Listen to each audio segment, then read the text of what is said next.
And it is a big elephant. If you think about like, just ask, every regular person that's attending a real estate conference, like they're going to say, I want like 20, 30 doors, right? That's kind of like the average I get. Some are like, I want like 1 or 2 deals done.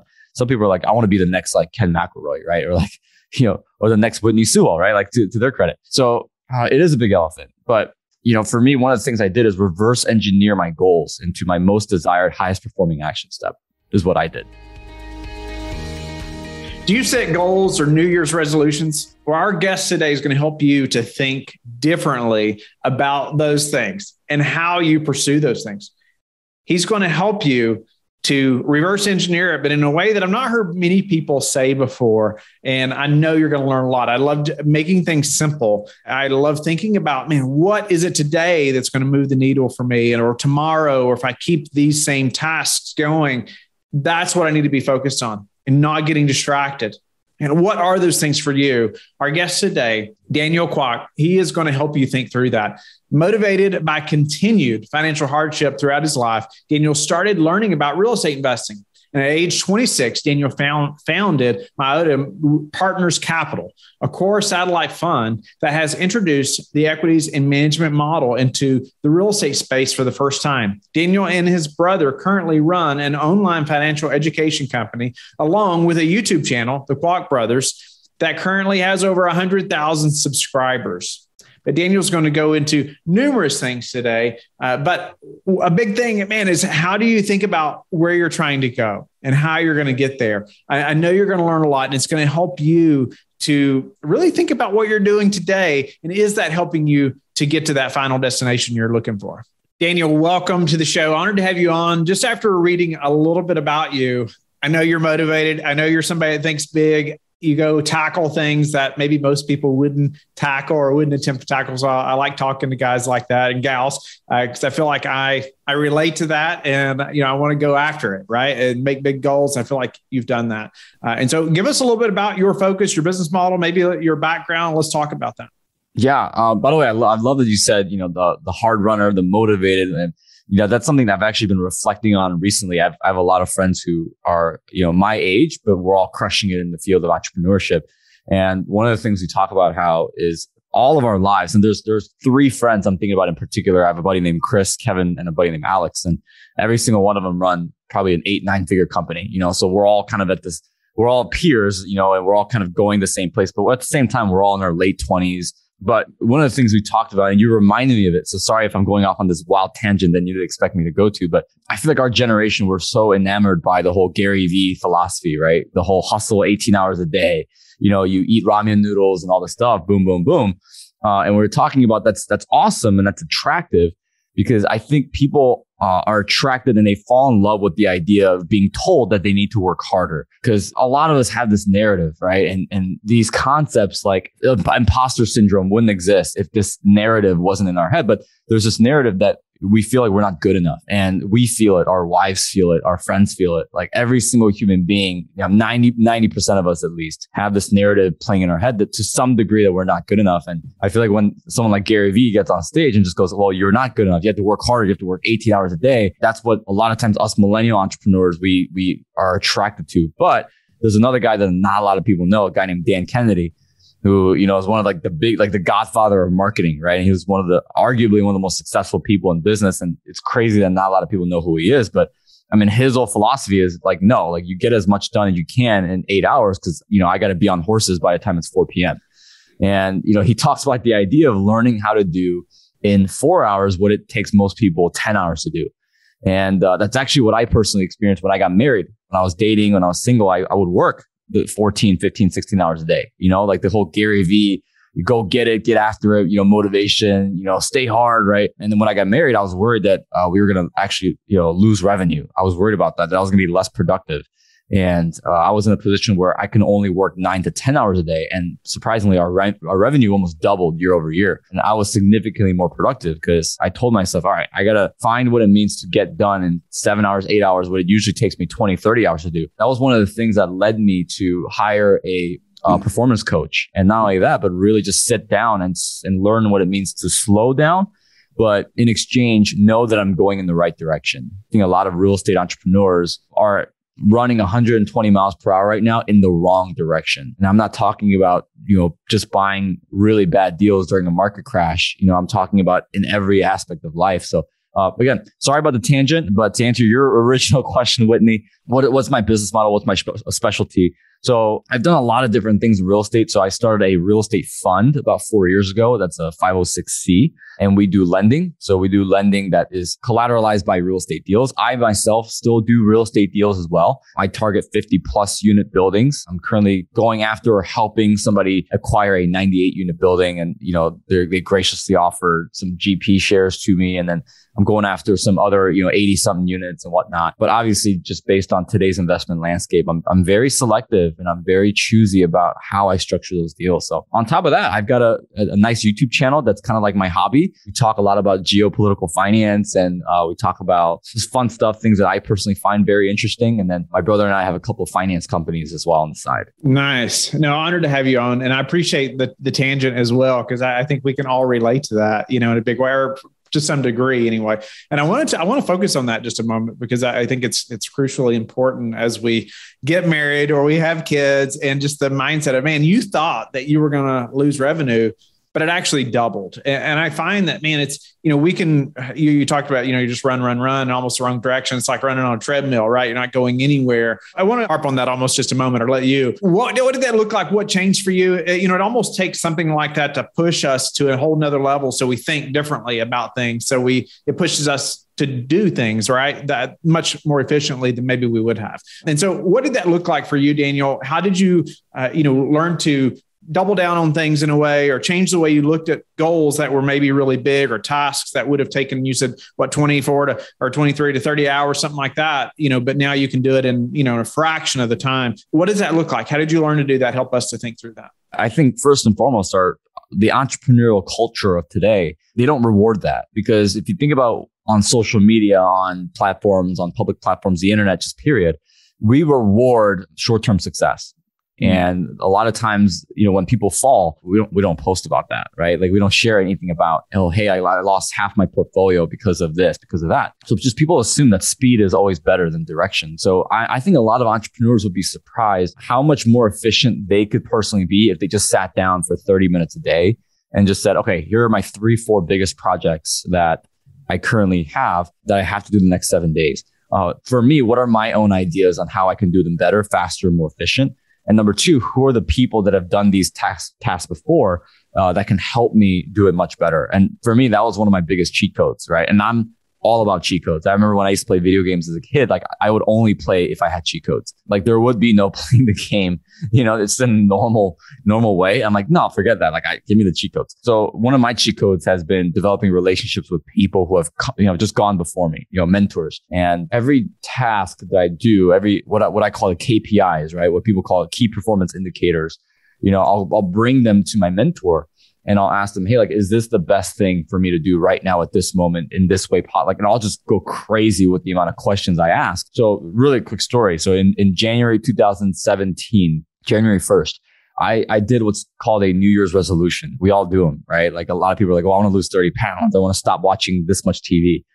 My New Year's resolution was I wanted 20 rental doors. That's what I wanted. I told myself, if I can get 20 doors by December 31st of 2017, I would have considered this year a massive success. And so I shared that with my mentor. He goes, that's dumb. I'm like, why? He goes, Daniel, word to the wise, right? Never set goals, always set standards and expectations. And I looked into that, and that phrase, it stuck with me. Like, I don't know why, but I just became obsessed over it. And I started reading about Olympic athletes, world-class, chefs, athletes, you name it. How for a lot of them, their standard and expectation is what gets them towards success as opposed to a goal. So I started asking myself, okay, so what are the standards and expectations I can set on myself every day, every week, every month, focused around, my tasks that produce 80% of the results? Stuff like, hey, recruiting investors, underwriting, looking for properties, developing my team, what are these things I could do? So I spent a week just writing every single day. I just wrote down, a bunch of items, bunch of tasks that I could do that helped me gear towards success. And then through a 2-week process, of sharing them with my peers, research, and bringing them to my mentors, I nailed it down to 5 things I did every day, 3 things I did every week, and 1 thing I did every single month, for a total of 9 regular action steps that I did. And I established my flag. I said, these are my standards and expectations I do every single day. You know, it's actually inspired by John Maxwell, right? So John Maxwell wrote like 470 something books. Reporter was like, how did you do it? Right? He goes, I just wrote 5 pages every single day. I didn't care if it was Christmas, my birthday, Thanksgiving, you know, Canada Day, but right, like I just wrote 5 pages every single day. But the catch is I did it for 35 years. And if you actually do the math, right? So if people are listening to this episode and they're listening to on their phone, like break out your calculator and just simply do the math. Just do 5 times 35 years, however many days that is. So 35 years times 365, that's 12,775. You do that times 5, that's 63,875 pages. So that's a lot, right? So you could see how John Maxwell could easily get 400 something pages. So I did that every single day, every week, and every month. And December 31st, I ended up with 87. So I know my book and all my marketing says 0 to 75. It was actually 87 doors. But my brother, who's the marketing genius, was like, you got to do, you know, a number that's more like well-known. You got to do 75 or 50 or 100, right? So either buy 13 more doors or just cut it to 75. And I was like, all right, you know what? Like, forget it. Let's just do 75. So I ended up with 87 by December 31st of 2017 because I focused more on the process than I did on the results. Love that. Are you a real estate investor looking to break into the multifamily investing space? Have you heard of MFIN Con happening in Charlotte, North Carolina, June 23rd through the 25th? The Multifamily Investor Nation Convention is a place to learn from over 60 plus high-level apartment investors and also to network with over 700 investors. If that's not enough for you, Shaq, yes, Shaquille O'Neal, Barbara Corcoran, and Jocko Willink will be live and in person speaking at this event. Be sure to secure your tickets to this live in-person event as the tickets are going fast. You can even upgrade your ticket to the VIP to have the opportunity to rub shoulders with these high-level speakers, including myself. After their session, Jocko Willink will also be attending the VIP party on Friday night at the event. So go to mfincon.com to find out more details. There's also sponsorship opportunities available too. For details for this event and to purchase tickets, visit mfincon.com. Use promo code LifeBridge to get $200 off your tickets. That's mfincon.com. I think that's interesting. And I don't hear that talked about too often. It's like focusing on, you said, the standards and expectations versus setting a goal, right? And I really think you're setting yourself up for more long-term success, right? And just more stamina when you're just that keeping up, it's just the steady rhythm. There's another method of thinking about that I hear people talk about called the 20-mile march. And, it's, you may have heard of that before, but, it's like, you got 2 guys going from West Coast to East Coast. And it's a guy that just, no matter the terrain, no matter the weather, he just 20 miles every day, 20 miles every day, while the other guy gets up one day, he doesn't really feel too good. So he's a little lax today. Maybe he does 5 miles. The next day, maybe he does 40. The next day, it's hot outside. I may do 5 miles, and obviously he gets like half as far, as the guy that's just every day, 20 miles, whatever the train was, however he felt that day, it just didn't matter. He knew what he needed to do and he just was consistent, right? And so I love that. I love how you broke it down though to 9 action steps. Like you focused down to say, these are the things that are going to help me to get that done. These are the expectations or standards for myself. Could you help us to think through that a little bit though, or maybe how you did that? Because I think that's yeah. It's hard to do sometimes when we see this, like this elephant we're trying to eat, right? And obviously it's one bite at a time, but man, where do we start? Which bites first almost, right? How did you narrow that down to 9 for yourself? Yeah. And it is a big elephant. If you think about like, just ask, every regular person that's attending a real estate conference, like they're going to say, I want like 20, 30 doors, right? That's kind of like the average I get. Some are like, I want like 1 or 2 deals done. Some people are like, I want to be the next like Ken McElroy, right? Or like, or the next Whitney Sewell, right? Like to their credit. So it is a big elephant. But, for me, one of the things I did is reverse engineer my goals into my most desired, highest performing action step is what I did. So what my mentor walked me through was they took me, so we wrote down, I still remember us doing this. So we got in the office, there was a whiteboard. And he says, okay, your goal is 20 rental doors. Perfect. Let's think about all the things you have to get done in order to reach that 20, because there's a lot, right? Like real estate is not an easy game, right? Otherwise, everybody would be doing it, right? I mean, think about the amount of things you have to do. You have to develop your whole team, like your maintenance guy, your attorney, your broker, your appraiser. I mean, you name it. And then you have to raise the capital to be able to do that. In order for you to do that, you have to know about partnership structures. You have to know about legalities. You have to know about capital stacking. You have to know about distribution waterfalls. I mean, there's so many different technical things that you have to know about. And we haven't even talked about underwriting or even identifying the opportunity, which, by the way, for finding deals, my biggest golden nugget I ever got on finding deals was this guy named Johnny Dessauer told me, and he's got like 3,000 doors, phenomenal guy. And he told me, Daniel, if you want to know the best ways I find deals, I'm like, yeah, what's up? He goes, I never look for properties. I look for people, because at the end of the day, we're a people business. Real estate just happens to be the product. So instead of focusing on tactics like going on the MLS, Zillow, Redfin to try to focus on finding the building, what I did is I built relationships with people like property managers, bankers, attorneys, people who can find me sellers and not properties. Okay, so going back. So there's a lot of things that we got to do, right? The elephant is certainly a big thing to eat. So my mentor and I, whiteboard, he wrote down 20 rental doors, and we reverse engineered all the things that we had to do. Okay, so let's start at closing and let's work our way back, right? So before closing, what do we have to do? Okay, we got to do this, we got to do that. And it got to the point where it's like, okay, what is your deal finding strategy? What is your lead people seller finding strategy? And that's what we focused on. And, if you think about any other business, right, like you have marketing and then you have sales, and it's the same thing with real estate, whether you're raising capital or you're trying to, buy a property, you have marketing and you have sales. The reason why most people are really bad at negotiating is because their marketing sucks. They don't know how to put them in the best position for the individuals to say yes. So I teach this to my coaching clients all the time, where it says, don't focus on saying the right things so you can sell them. Focus on building the environment so that they can't say no, right? Focus on creating a situation and finding the people that are not going to say no to your product, as opposed to finding people that you can sell to. So great example of that. So my specific goal was to do 20 rental doors, but kind of an asterisk, or not an asterisk, a subtitle below that was buying them seller financing. Mainly because part of my story is at 18, I had negative $187.65 in my bank account. I had 2 maxed out credit cards. And at one night I found myself trying to look for my dinner inside of a dumpster.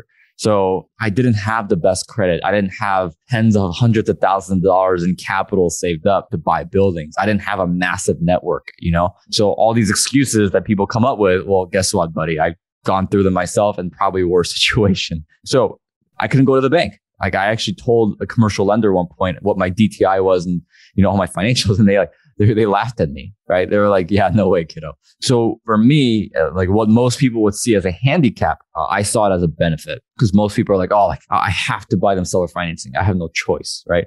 I saw it as I get to buy these properties seller financing. And the mindset shift focused on what I needed to do, which was, okay. And this was the reverse engineering part, right? That my mentor helped me walk through. He goes, okay, if I have to buy these 20 rental unit seller financing, let's talk about how do I create a situation where people want to buy and I don't have to sell them. So I started listing off all the benefits of seller financing, everything from, hey, it's an opportunity for you to defer your taxes, right? Or at least at the bare minimum, depending on what state you're in, put yourself in a lower tax bracket. Number 2, it's an opportunity for you to make money like the largest entities in the world, which are the banks. Right? You get to make money like the bank, make money on the interest. And on top of that, you get continuous money coming in. So I asked myself, okay, those 3, 4, 5 benefits that I drew up, who benefits most from those benefits? And this is a question that every single successful business asks, which is, who are the people that benefit the most off of my product? Right? Who resonates the most with my message? And so I started thinking about it, and I started asking a lot of questions and, asking a lot of mentors. And, after about 3 or 4 days, I realized it's well-seasoned, experienced individuals who resonate the most with that message. Because, well, if they've owned the property for more than 27 and a half years, well, like chances are that, it's paid off. Right. And there's no loan that they need to pay off. And, they've depreciated the asset. There's a lot of depreciation recapture at closing. So they need to find ways to save money, to mitigate not only the ordinary income tax that they depreciate up, but also the capital gains tax. Because, well, what does real estate tend to do over a plus 27 and a half year period? It tends to appreciate, right? It's one of the things we love about it. So, and not only that, but these were individuals who they were at the phase in life where they wanted their money to work for them, aka make money as the bank off of the interest, and also get money coming in every single month. Right? These are the golden years, as they say. They want to travel. There's a certain lifestyle they want to uphold. So now the question then became, how do I find seller financing deals, all the way to how do I find seasoned landlords, right? And it became more simpler, right? So then I started thinking of ways, well, how do I attract and find seasoned landlords? So I started doing things like calling the for rent ads on the newspaper. I started doing stuff like driving around and calling the for rent signs, because again, this is a stereotype, but I know that older landlords probably aren't going to use the most technologically advanced way of marketing their property. Again, this is an assumption that I made. And I started building relationships with property managers who are in their 50s and 60s. And sure enough, like 90% of all my leads that I talked to were landlords who were 65 and older. And that led me to some of the best deals I've done. So my KPI is my regular, action steps. One of my weekly ones was actually spend 4 hours a week driving around particular neighborhood and calling the for rent signs. I have like a 2-hour training I do on just how to do that. But just to give you an idea, that was one of my weekly action steps that I had. Is every week, it's like the 20-mile march, right? Every week, 4 hours, no matter what, I'm going to get up and I'm going to do 4 hours of calling for rent signs, every single week. Newspaper ads, I'm going to build at least one new relationship with a property manager or a banker or an attorney, somebody that might know a landlord that's 65 and older. I'm going to build a new relationship every week. That was another one of my weekly stuff. I like how you just made it simple for yourself ultimately, right? I mean, you did. You reverse engineered it. You started at the closing table versus starting at where am I going to find a deal, and worked your way backwards and figured out those 9 things. I appreciate that, Daniel. Grateful to meet you and have you on the show. I look forward to having you back. There's numerous things I'd love to go deeper into that I know you're very focused on and really good at. Tell the listeners, though, how they can get in touch with you and learn more about you. So, if we give a lot of free stuff away, so I know we all like free stuff. So if you go to thekwakbrothers.com and there's a tab where it says free stuff. I mean, we have a free real estate course in there. We give away owner financing course. We give away, a mini course on how to raise capital. So, I mean, a lot of these things I talked about here. I mean, if you want a more detailed, more how-to version of that, I mean, feel free to just go there. And then, all we ask is for your email address so we can add you to our database. But yeah, there's a bunch of free stuff in there. My book is for free, which outlines, my journey on how I went from 0 to really 87 doors in 1 year, the setup to that. So all of it's there. I just want to give stuff away. And so thekwakbrothers.com, just look under free stuff and all that's there. Thank you for being a loyal listener of the show. Please subscribe and share it with your friends. We want to help you become the passive investor you've always wanted to become, but also the operator you've always wanted to become. We want to be the #1 resource for your real estate investing journey. But go to lifebridgecapital.com where you can start investing in real estate today.